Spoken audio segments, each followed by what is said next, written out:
जय हिंद। इस वीडियो में हम ये समझेंगे कि अलार्म चेन पुल लाइट का मतलब क्या होता है। चेन पुलिंग के बाद क्या ड्राइवर चाहे तो बिना ट्रेन को रोके जा सकता है, या चेन पुलिंग एक बॉगी से की जाती है तो क्या उसी बॉगी के ब्रेक लगते हैं या पूरे ट्रेन के ब्रेक एक साथ लगते हैं। साथ ही हम ये भी समझेंगे कि ये ब्रेक पाइप क्या होते हैं, ये डबल क्यों लगाए जाते हैं। ये भी समझेंगे कि जो गुड्स वैगन होते हैं उनका ये हैंड ब्रेक किस काम में आता है। देखिए, ट्रेन जो होता है एक बहुत बड़ी जिम्मेदारी की चीज होती है, उसमें हजारों लोग बैठे होते हैं उस ट्रेन में। अगर एक ट्रेन दुर्घटनाग्रस्त होती है तो बहुत से लोगों की जान चली जाएगी। इसलिए इंजीनियरों ने एक ऐसा सिस्टम बनाया कि ट्रेन का जो ब्रेक है वो ऑटोमेटिक हमेशा लगा ही रहता है, ड्राइवर उस ब्रेक को हटाता है। जबकि कार वगैरह में क्या होता है, ब्रेक हटा रहता है, हम ब्रेक को लगाते हैं, जबकि ट्रेन में ऐसा नहीं होता है। ट्रेन में ब्रेक हमेशा लगा ही रहता है, ड्राइवर जाता है तो ब्रेक को हटाता है। जानबूझ के ऐसा किया गया कि भैया ड्राइवर हटाएंगे नहीं तो अपने से ब्रेक लग जाएगा, रुकी रहेगी ट्रेन, दुर्घटनाग्रस्त नहीं होगा। ट्रेन के जो चक्के होते हैं, इन चक्कों के पास ट्रेन का ये जो ब्रेक सूज लगा होता है, ये ब्रेक सूज कहते हैं इसे। इस साइड में भी ब्रेक सूज लगा होता है। ये ब्रेक सूज जो होता है हमेशा इस ट्रेन के चक्के को पकड़ा रहता है। ड्राइवर जो लोकोमोटिव में बैठता है, लोको पायलट, तो इस ब्रेक सूज को हटाने के लिए उसमें प्रेशर भरता है दो पाइप के द्वारा। ये प्रेशर 5 kg पर सेंटीमीटर स्क्वायर होता है। इस प्रेशर से ये जो ब्रेक सूज होता है ये 5 mm पीछे हट जाता है, जिस वजह से ट्रेन चलने लगती है। लेकिन जब ड्राइवर को ट्रेन रोकना होता है तो वो प्रेशर को निकाल देता है, हवा जो प्रेशर भरा गया उसको निकाल देता है। इसलिए जब ट्रेन रुकती होगी तो आपको ऐसे प्रेशर निकलने की आवाज सुनाई देती होगी। तो वो जब प्रेशर निकलता है तो ये जो वही प्रेशर इस चक्के को, ब्रेक सूज को बाहर ले गया था, अब वही इसमें इसको चिपका देगा, जिस वजह से ट्रेन रुक जाती है। पहले जो ये ब्रेक सूज होते थे वो कास्ट आयरन के थे, जिस वजह से इसमें घिसावट ज़्यादा आती थी और स्पार्किंग होने लगती थी। लेकिन अभी जो ब्रेक सूज आ गए हैं वो कंपोजिट मटेरियल, यानी उसमें फाइबर के साथ साथ एस्बेस्टस का प्रयोग किया जाता है, जो इसमें चिपक जाते हैं और उसके चिपकने से ट्रेन रुक जाती है। लेकिन आप देखे होंगे जब ट्रेन रुकती है या चेन पुलिंग किया जाता है तो एक अजब से दुर्गंध टाइप की एक बदबू आती है। ये बदबू कहाँ से आती है, तो जब ये ब्रेक इस पे लगाया जाता है तो इसमें घिसावट से इसमें जो उष्मा होती है तो ये जलने टाइप की बदबू आती है। ये जो बदबू होती है ये जनरल बॉगी से ज़्यादा आती है। रीजन क्या है कि जनरल बॉगी में उम्मीद से ज़्यादा भीड़ होती है, जिस भीड़ के दबाव से ये जो दूरी है 5 mm की दूरी ब्रेक सूज और व्हील के बीच में, ये घट के 2 mm ही हो जाती है।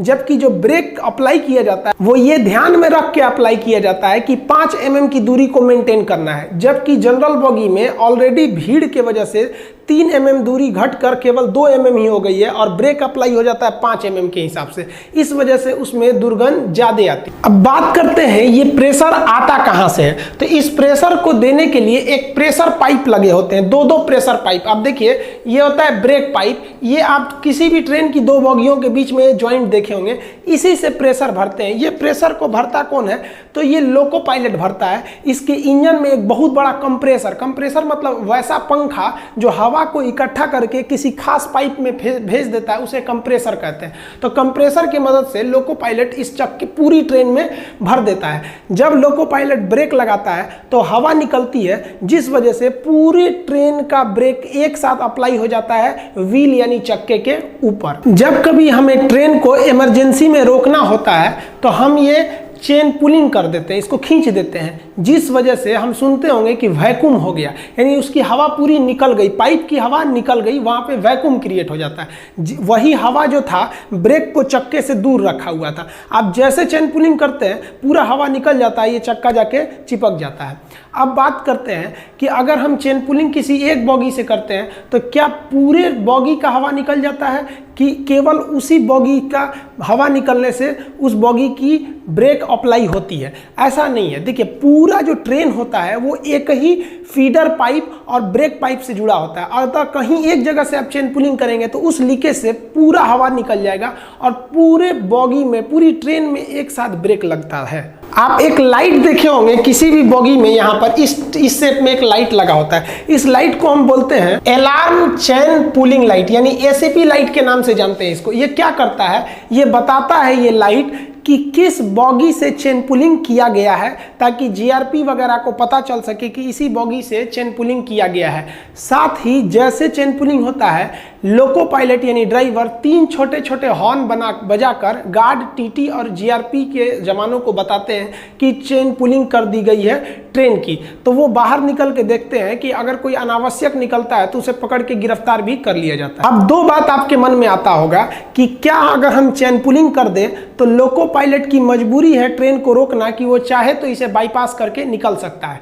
तो लोको पायलट चाहे तो ट्रेन को नहीं रोकेगा, आप जितना भी चेन पुलिंग करिए, हर एक बॉगी में से चेन पुलिंग करते रहिए, वो निकल जाएगा। ऐसा क्यों? समझिए, जो चेन पुलिंग आप करते हैं तो जो एयर निकल जाती है वो एक ही पाइप की निकलती है, जबकि एक अलग से सेपरेट पाइप रहती है जिसे हम कहते हैं फीडर पाइप। इसका कंट्रोलिंग लोको पायलट के पास रहता है। आप जिधर से एयर को रिलीज कर रहे होते हैं, लोको पायलट वापस उसमें भर के एयर और ट्रेन को ले जा सकता है। एक चीज और गौर किए होंगे आप लोग, किसी ट्रेन का चेन पुलिंग खींचते रहिए, उसे जुड़ा काम ही नहीं करता है। यानी चेन पुलिंग के जंजीर को हम इसे ऑफ भी कर सकते हैं। कैसे ऑफ किया जा सकता है? तो जहां से हम ट्रेन में चढ़ते हैं, पायदान के अंदर एक हैंडल होता है, उस हैंडल को घुमा दिया जाता है। अगर रेलवे का कोई स्टाफ किसी बॉगी के अंदर का, किसी कोच का अगर वो हैंडल घुमा दिया है तो उस बॉगी में ब्रेक काम करेगा, A to Z काम करेगा, केवल इसकी सप्लाई काट दी जाएगी, क्योंकि इसका सप्लाई नीचे आकर जो मेन फीडर पाइप और ब्रेक पाइप होते हैं उसी से जुड़ा रहता है। वो स्विच बंद कर देंगे तो ये काम नहीं करेगा। जो गुड्स वैगन होते हैं, मालगाड़ी, उसमें लोड बहुत ही ज़्यादा होता है, इस वजह से उसमें ब्रेक में जो प्रेशर होता है उसे ज़्यादा मेंटेन करना होता है। इसलिए उसमें जो ब्रेक का जो प्रेशर होता है, उस प्रेशर को मेंटेन करने के लिए लोको पायलट भी मेंटेन करता है और पीछे से ब्रेक वैन से भी किया जाता है, जिसको आप गार्ड की डिब्बा कहते हैं। इन दोनों ओर से 5 kg पर सेंटीमीटर स्क्वायर का प्रेशर को मेंटेन किया जाता है। तो ये एक्चुअली ये ब्रेक वैन होता है, दोनों ओर से लगाने के काम में आता है। ये आप गुड्स वैगन में आप इस तरह का एक स्टीयरिंग देखे होंगे जिसे हम लोग कहते हैं हैंड ब्रेक। ये हैंड ब्रेक क्या करता है? देखिए, जो ट्रेन के डिब्बे होते हैं, मालगाड़ी के डिब्बे, उसमें कोई जरूरी नहीं कि हर एक डिब्बे में सामान भरा हो। अगर सामान भरा है तो लोड इंडिकेटर उसे राइट साइड में दिखाएगा, और अगर वो वैगन यानी डिब्बा खाली है तो उसे लेफ्ट साइड में दिखाएगा।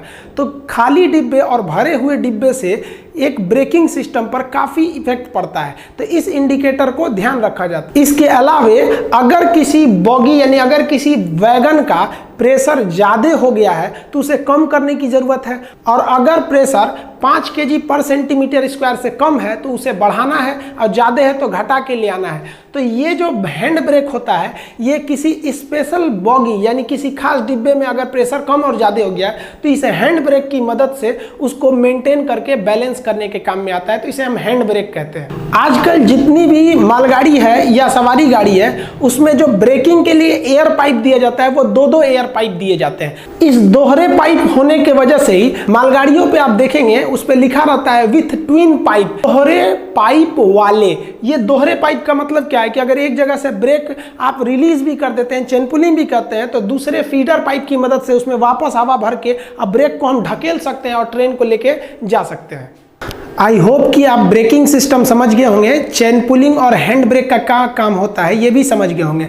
अब आप एक और चीज़ देखे होंगे कि ये एल्को लोकोमोटिव बहुत ज़्यादा धुआं देता था और बहुत ज़्यादा आवाज़ करता था। इसको रिप्लेस करके ईएमडी लोकोमोटिव को लाया गया। ये धुआं भी कम देता है और आवाज़ भी कम देता है। आप रेलवे के कई सारे लोकोमोटिव को आप देखे होंगे, जैसे एक रेड कलर का ये सवारी गाड़ी में ज़्यादा देखे होंगे, ये ग्रीन कलर वाला मालगाड़ी में ज़्यादा देखे होंगे, ब्लू कलर वाला आप सवारी में भी देखे होंगे, ये मालगाड़ी में ज़्यादा इसका यूज करता है। ये वाइट कलर वाली लोकोमोटिव है, ये आपको राजधानी, दुरंतो, शताब्दी ये सब में ज़्यादा देखने को मिलेगी। ये सब में क्या अंतर होते हैं? आप लोकोमोटिव यानी इंजन पे देखे होंगे लिखा होगा रक्षा कवच ACD। अब ये रक्षा कवच का क्या मतलब होता है? अतः आपको अगर इन सब के बारे में भी अंतर पता करना है, कम समय में आसान भाषा में अधिक जानकारी, तो इसके लिए आप कमेंट करके बताएंगे, हम इसके लिए एक सेपरेट वीडियो बना देंगे। तब तक के लिए जय हिंद, मिलते हैं अगले वीडियो में।